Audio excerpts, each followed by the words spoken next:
from Reach Your Peak Running, and today we're reviewing the Mississippi Gulf Coast Marathon. We ran that race in December 2019, and we're here today to tell you about how it went. All right. So the bib pickup and expo, what'd you think of that? Well, it would have been nice to have a review of the Bib Pickup and Expo, but our travel plans went awry and we were not present for Bib Pickup. What was really nice was that they allowed a friend of ours to pick up our bibs for us. So it was really nice to have that flexibility by the race organizers so that because our travel plans didn't go as expected, we didn't miss out on bib pickup. Yep, definitely. And for the swag for the race, we got some nice cotton t-shirts. We have matching t-shirts because we both ran the race, and he wears his to bed. It's very comfortable. It is. And this is the medal that we got. We have matching medals. In the shape of the state of Mississippi. With the crab on it. Pretty cool. Okay, and as for our general travel logistics, I don't know. I thought it was pretty easy to get to the hotel. I think we stayed at the DoubleTree. Right, which is close to the finish line. And I mentioned earlier about our travel plans going awry. What was really beneficial was that it wasn't a very long ride from the airport that we flew into to that finish line area, the main area. We didn't have a rental car because of our travel mess up. No, and but we did have it. a rental car, but they gave it away. Well, this was a because review we of the missed rental our car flight company. in Charlotte. Remember that? I do. I Right. remember. It was bad. So if we were reviewing the rental car company, it would be all thumbs down. Thumbs down. Because this is a review of the race, I'll say that it is close in proximity to the airport. We got an Uber, and it turned out fine. It was a quick Uber ride. We were able to get everywhere we needed to go, which was really just from the airport to the hotel and then back the next day. So travel logistics, its proximity to the airport is a real plus. I think it was like 15, 20 minutes tops. And that worked out great. As for the ease of getting to the start line, I thought it worked out very well, right? We got up really early. We walked across some highway, and we got a bus, and we traveled along the route.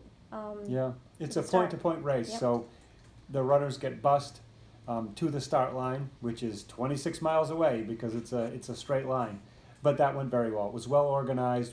When we arrived for those buses in the morning, everything was very well organized. The instructions were clear. That went real well. It was. And I think they allowed us, because it was a cool morning, I think they allowed us to stay on the buses basically as long as we wanted, as close to start time as we wanted to stay on them if we needed to stay warm. They did. And we met a lot of nice people, a lot of 50-state marathoners on the ride, and we talked about racing, and it was really cool.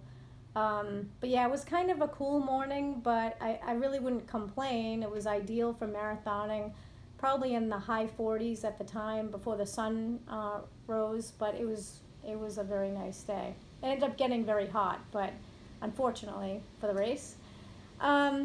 Nutrition, water stops, and support on the course. What do you think about that? He was way ahead of me, by the way. My memory tells me that there was plenty of it. There were water and nutrition stops as needed until we got close to the end. The last couple of miles of the race took the runners up sort of an entrance ramp, like a highway entrance ramp type of structure, and there was no water stop in that stretch. And it would have been real nice because that was the most uphill, I think, that I remember the course getting. So you're near the end, you're about 24 miles in. The heat of the day has started to kick in.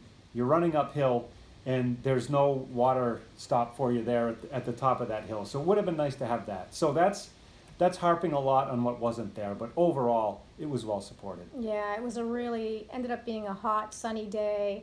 By the time we finished, or at least I finished because I was way behind him, it was probably about 77 degrees. And yeah, I think it was about mile 24 on. We went up and around an overpass, and it was just a real brutal part of the course. And the bridge and the overpass, it had some brackets in them that they were kind of separated apart, and I was afraid of getting my foot stuck in them. but we just tried to get over them as quickly as we could. And people explained to us that in the state of Mississippi, it gets very hot, especially in the summertime. So that the bridge can expand, in the heat. And that's why there's some separation, because we're running it in the wintertime. There's a little bit of separation of that portion where the bridge segments come together. So from a footing standpoint, it was something to be aware of.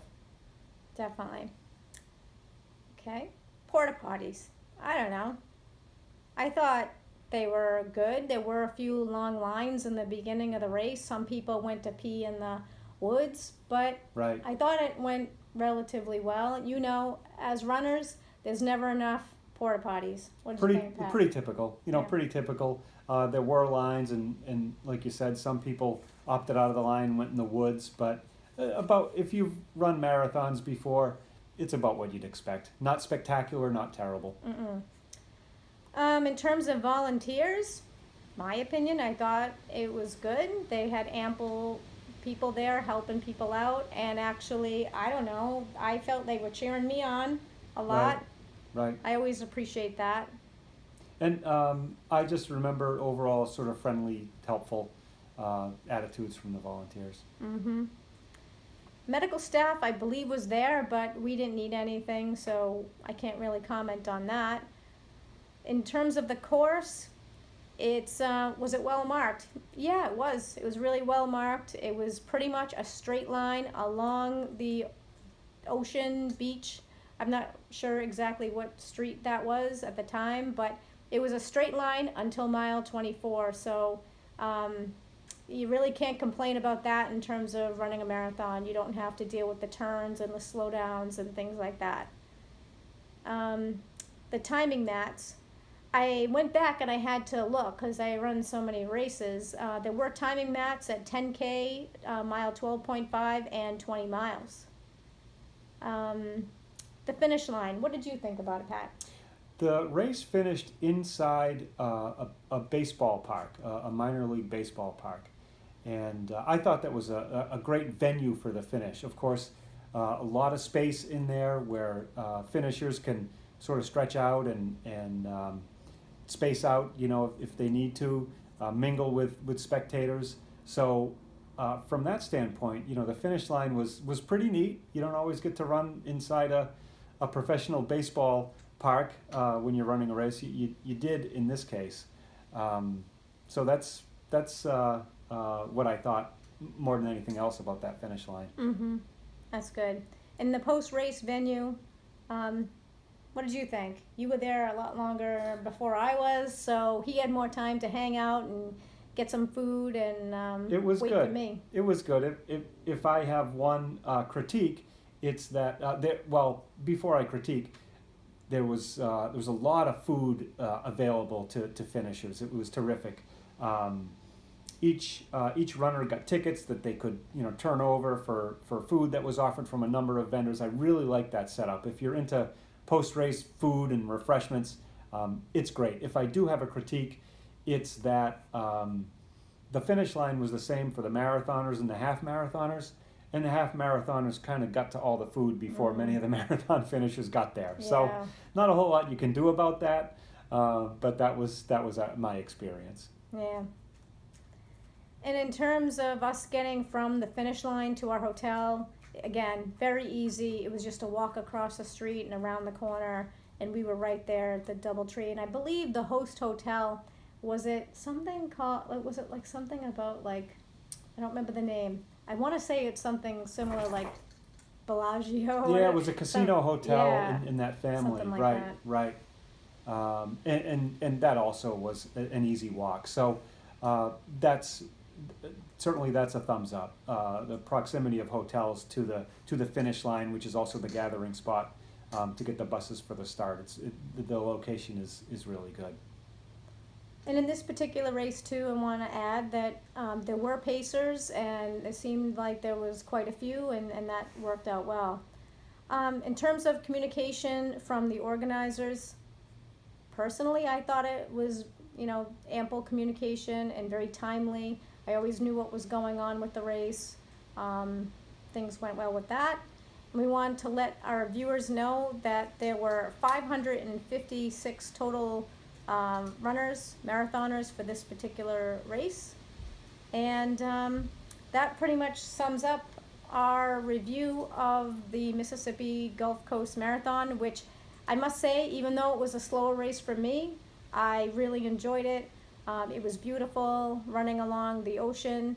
I'll show you in a minute some of our sunrise photos. They were incredible. That beautiful red sky, absolutely gorgeous.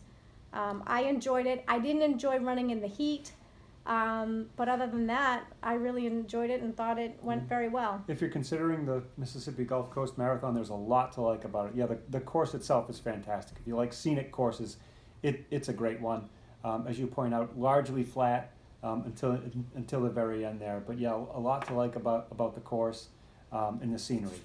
Very good.